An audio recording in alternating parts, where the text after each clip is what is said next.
it's Tanisha Souza. In today's episode, we're going to cover my top 4 financial lessons from the pandemic.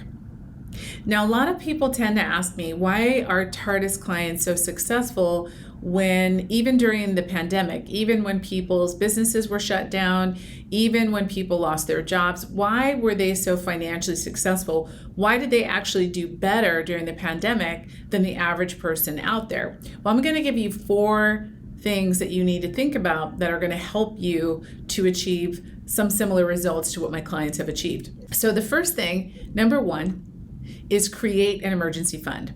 Now, this is going to sound really basic. I know you already know this, but this is a little bit different because most people who know me know that I don't believe in having a lot of money sitting in savings because you're actually losing money. You're not keeping up with inflation. And right now we see that things are costing more. So inflation is actually rising as we speak. So if you keep your money in a savings account and you keep a lot of it there, then you're actually shooting yourself in the foot because that money is being lost. However, we do believe in setting aside at least 6 months worth of living expenses as your emergency savings. Why? Because if you do happen to lose your job, or you want to walk out of your job like 4.3 million Americans did last month, or you are in a situation where your business goes under or gets shut down for whatever reason, you will be able to survive and live for 6 months without getting paid because you have enough to cover your living expenses for those months. So that is something that we encourage every single client to do.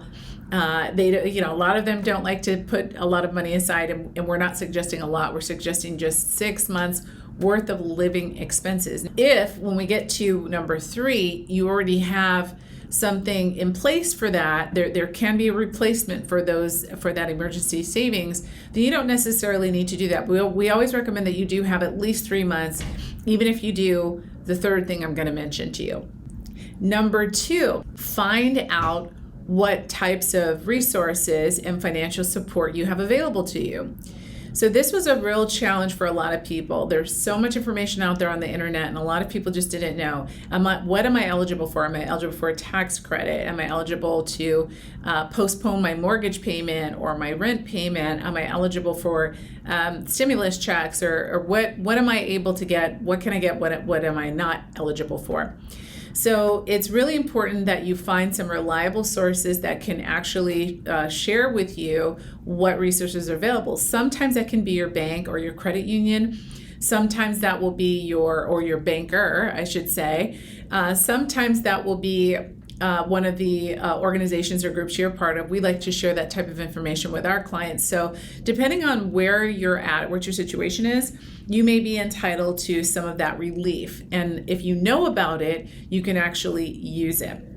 Now, I'm going to make another caveat here in that if you do have a hiatus on your mortgage or your rent or your office space rent or something else, you're getting a check or a credit or something from the government, I don't want you to just spend that money. Now, if you're getting that money for a specific purpose to cover some of your bills or whatever, then you should really use it for that purpose. But if you're getting a break on a bill or something like that, you want to use that extra cash flow wisely. And in fact, there are some specific things that you can do with that extra money. Now, this looks like it's going to go on for a while where people are going to get more stimulus checks and maybe some unemployment checks or whatnot, and don't just go and blow it. There's a lot of people out there that are getting this extra money and just literally just blowing it, and you never want to do that. I'm going to share with you in number 3, my third tip that you can do that's going to accelerate your results and actually help you get ahead when everyone else is falling behind. So my third tip is to acquire assets. That's going to be one of the most important things you can do. Now, the easiest way to acquire assets, even if you have just a tiny bit of extra cash flow, if you're saying, oh my gosh, I only have $800 left over each month, or only have $1,000, or I have a hiatus on some payments, and that's going to save me an extra $1,000 or $2,000 or whatever it is per month. Use that extra cash flow to acquire assets. And the best and fastest way to do that is through the income snowball. If you don't know what the income snowball is, it's a patented system I invented. I got it patented in 2014. Definitely watch the video. It's in my YouTube, and you can find it on our website as well, tardis.com. But when you acquire those assets, and what we mean by assets, by the way, is different than what most people think are assets. I don't mean go out and buy a car or get some jewelry or, buy yourself a new home. There are people doing that, but I wouldn't recommend that, especially not in a pandemic or in anything where the economy looks like it's on shaky ground. What I would do is buy assets, and by the definition we have of assets is income producing, something that produces regular monthly income. When you purchase assets that produce regular monthly income, that literally can replace the income from your job or your business, so you don't have to worry in the event that your business or your job the rug gets pulled out from under you. You always want to be in a position of power, and having assets that pay you on a regular monthly basis is your biggest safety net. So going back to my first point, when I talked about the first point that I mentioned, when I said you want to have an emergency fund, and I said if you have number 3, right, my tip number 3, which are assets that pay you monthly, then you don't need to have as much in emergency savings. You can actually use that money in other ways to buy more assets. So if you have, for instance, an extra $3,000 or $4,000 a month coming in, and you haven't built it to where you want to go, right? You haven't built it to the point where you can live on a part of that income and the rest of it can keep getting reinvested. You haven't built it up enough yet. If you have a situation where you're out of work or out of business for 3 to 6 months, you have income that you can use during that time period that will hold you over. And yes, it may stretch out your ultimate goals a little bit longer, but who cares? You're in a safe position. And this is what all of my clients did during the pandemic. And this is probably the biggest tip that I can give you, is to focus on buying assets.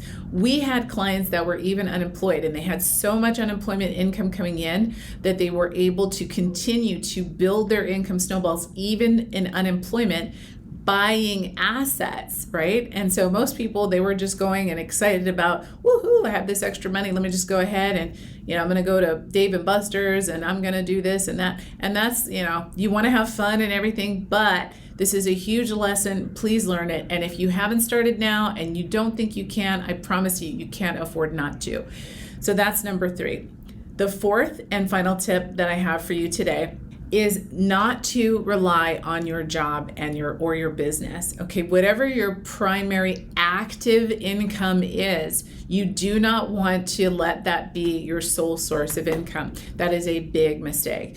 We see right now just a lot of turmoil in a lot of different areas.